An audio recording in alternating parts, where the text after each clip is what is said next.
Les candidats SDF Ouest aux élections sénatoriales du 14 avril 2013 se sont présentés aux journalistes. C'était au cours d'une conférence de presse tenue au siège régional SDF à Bafoussam. Au cours de cette conférence de presse qui tenait lieu au lancement de la campagne SDF à l'Ouest par rapport aux élections sénatoriales 14 avril prochain, le président régional SDF Tamelou Jean, par ailleurs tête de liste, opérateur économique et ancien député à l'Assemblée nationale, a présenté aux journalistes les 7 candidats titulaires SDF et leur profil.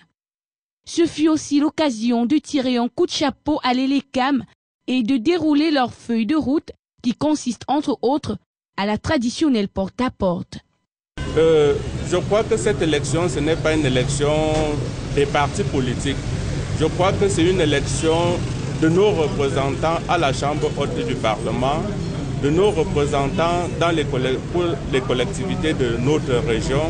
Et je crois que les conseillers municipaux, toute chapelle politique, doivent vraiment voter utile, voter leur intérêt, voter l'intérêt de la région de l'Ouest.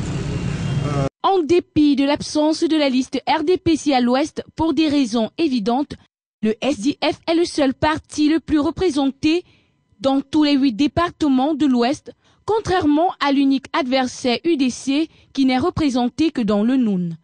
Et à titre d'illustration de la confiance dont bénéficie le SDF à l'Ouest, le candidat titulaire du ONCAM, Tchomnou Raoul, témoigne de l'ancien de toutes les couches politiques de son département et souhaite que cet exemple fasse tache d'huile, parce qu'il s'agit de l'intérêt de toute la région de l'Ouest et non d'un parti. Nous sommes très ouverts.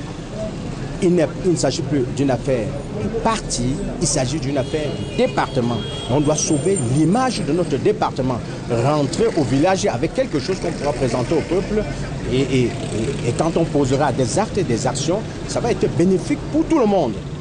Alors. Le SDF qui se réclame la paternité des micro-projets au Cameroun et de la fameuse biométrie, pour ne citer que ces deux, entend poursuivre son rêve de rendre le Cameroun un Eldorado une fois élu à la Haute Chambre.